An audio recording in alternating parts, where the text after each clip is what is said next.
Ano pong atin, ma'am? Dito po, hindi naman po siya frozen shoulder, pero po, tumutunog-tunog po siya. Ginagawa. Tumutunog-tunog, pero may pain siya, ano? Opo, mangalay po. Para kahit po pag nag-toothbrush ako. Nangangalay na kagad. Ganito kasi yan, yung mga minsan may lumalabas sa mga katawan natin, mga sa tuhod, may kikik-kikik, sa kamay, sa mga joint natin basta may tumutunog. Pero pagka walang masakit, walang problema, ayos lang yun. Pero kung nagtututbrush ka lang, parang pagod ka na kagad, ay hindi pwede. Ibig sabihin yan, nagbago yung posisyon ng joint. Yun ang ibabalik natin. Okay? Pero sa clicking, wala yan. Tapos dito po, Sa blade? Ganito po, likod ko. Tapos Eto sa sa sobrang masakit niya, hanggang ano po dito. tumatagos na sa dibdib. Okay. Ito, pag meron ditong problema, kumbaga, mag-expect na kayo natutulay yan sa ganito. Kasi tawiran ng ano to, kumbaga, ito, tapos yung blade na yan, takbuhan ng lamig yan eh. Yan ang pangkaraniwang pinamamassage. Ito dito, yan ang model naman. Boss, masahe. Diba? Yan palagi. Tapos, tatawid yan dyan, katagalan. Kahit hindi matagal, baka mga ilang araw lang, talagang magra-radiate yan dyan. Okay? Connected yan dyan. Okay, hindi naman siya frozen pero nangangalay daw si madam eh. Yan ang babaklasin natin. Mas madali yan. Dali lang yung kaso mo. Pero wala kang mga opera-opera. Okay, good.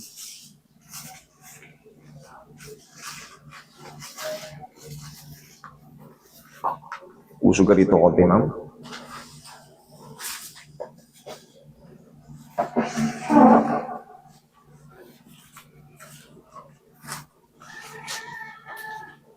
Okay, relax lang.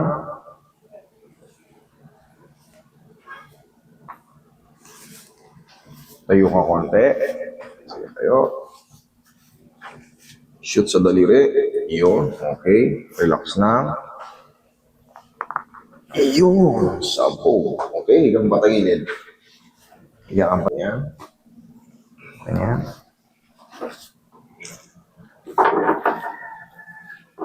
Ayan. Okay, relax lang. Other side.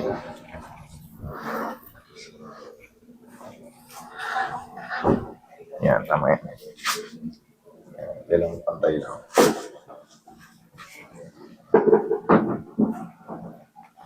Okay, dapa.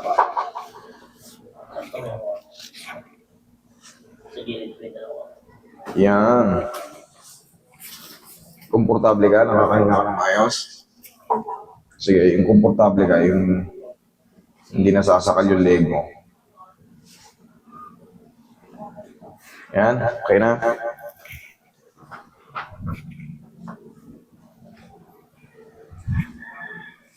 Okay, lamutan mo lang katawan mo ha. Relax lang, hindi lang masakit ito. One more.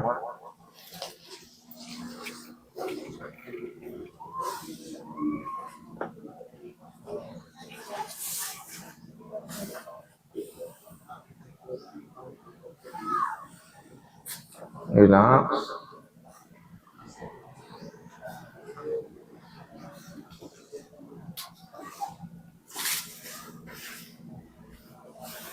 Alright. Diyan ka lang pensito kasi kasama sa movement yan. Dito Roy, na ano mo rito? Ano mo dito? Diyan ka lang. Saan ka? O, from vehicle pa pala ito mo. I-emergency nyo na. Sila, Cavite? Okay. Lagi sa dyan.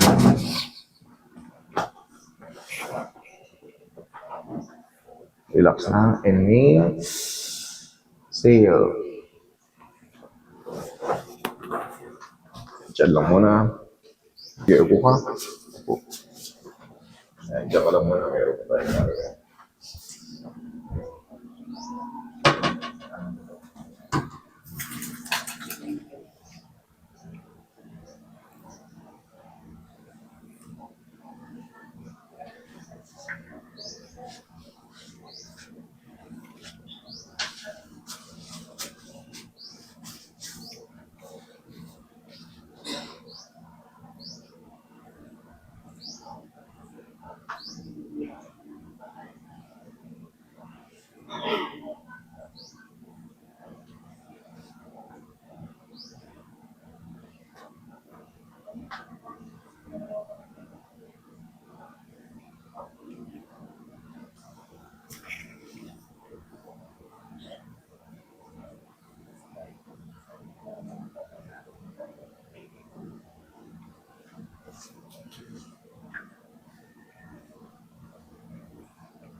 Hawakan mo yung ano mo, breast mo. Yan, hawakan.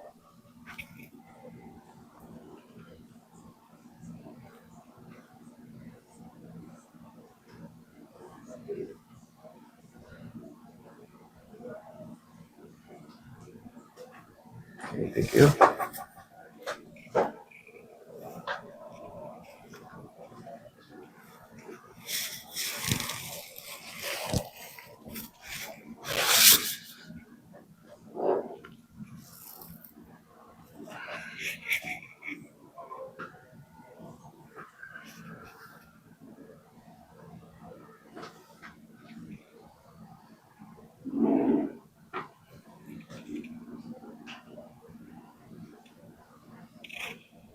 Try mo ang mag-ano, kunyari ay masakit pa. Ano po siya, parang uncomfortable. Uncomfortable pa.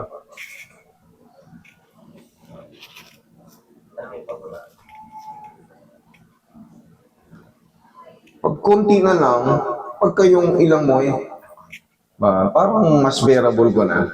3 to 4 days, mas gaganda pa yan. Pero kung mas lalong, master, parang lalong nag-uncomfortable or lalong sunod. Hindi po pwede. Kailangan, at least, yung ganito, mga lahati or mas lumiit pa. Okay? Kasi, minsan sa haba ng panahon na nandyan siya, siyempre nagkikreate na ng ano yan, may swelling sa loob. Hindi kaagad na si 0-0 yung swelling. Pero yun nga, habang lumilipas yung mga araw, mga 3 to 4 days, gaganda na siya. Yun ang kailangan maramdaman mo, kailangan humina yun. Pero pag ano, sabihin nyo lang kasi, i-adjust ko pa, baka meron pang pagkukulang. Pero kung alam nyo, mukhang pahinga lang to ng konti, tanggal na to.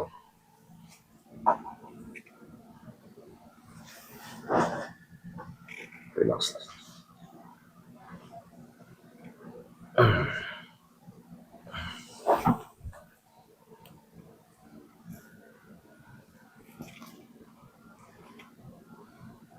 Tangkahan ba?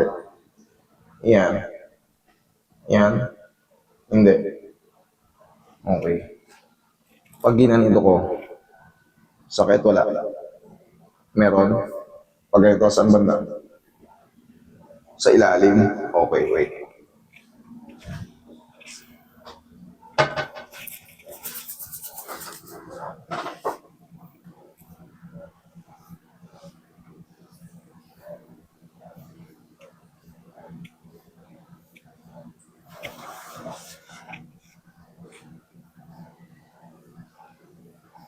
Ay, bang konti oil. Yung oil lang, oil. Opo.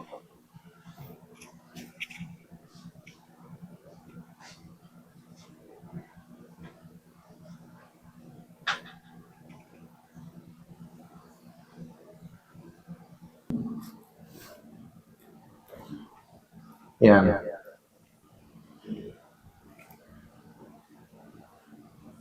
No.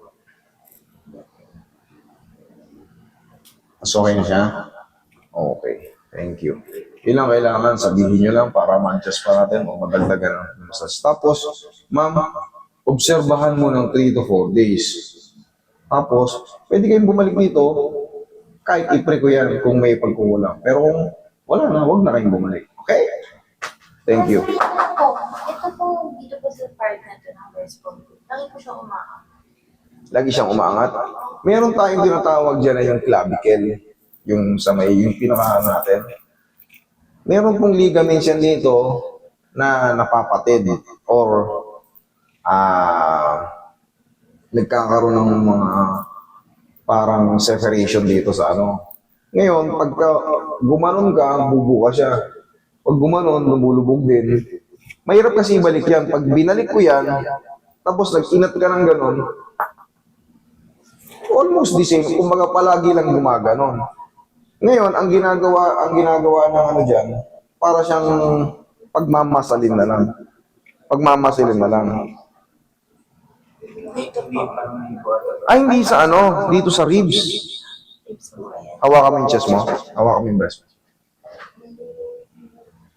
Bone structure mo to, ma'am. Dito pala, sa sternum. Sa taas ng sternum. Dito ka pala. Akala ko ito. Sorry kasi hindi ko kaninang inano. Dito pala si ma'am.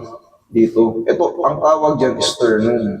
Ngayon, pag na-dislocate mo yan, ibig sabihin, may tumamang impact sa'yo na mas malakas. Pero siyempre, ang tatanungin, hindi ko siya natatanong ng gano'n.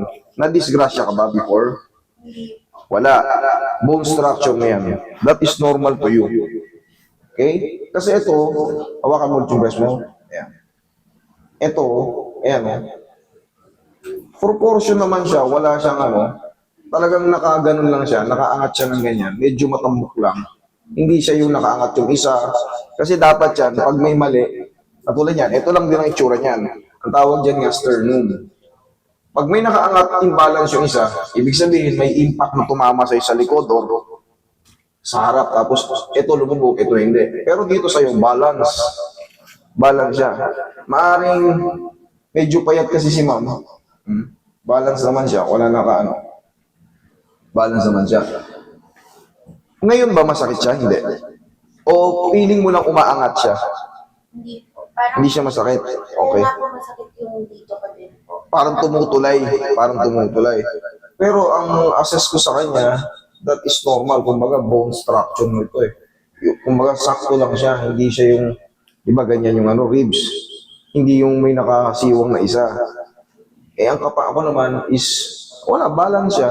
Ngayon siguro, kaya nag-graduate yan, dahil nga may problema ka rito. Kaya, tapos, ito nga yung sa shoulder blade, pagka sobrang tagal na yun, parang feeling mo, ito pa rin siya, ilang buwan na. Pangkaraniwan yung tumatagos sa dibdib. Pangkaraniwan yun yung feeling, parang dumulusot na rito yung kirot Pero pag naayos na to, ayos na yan. Okay? Ngayon ba, wala naman masakit? Okay.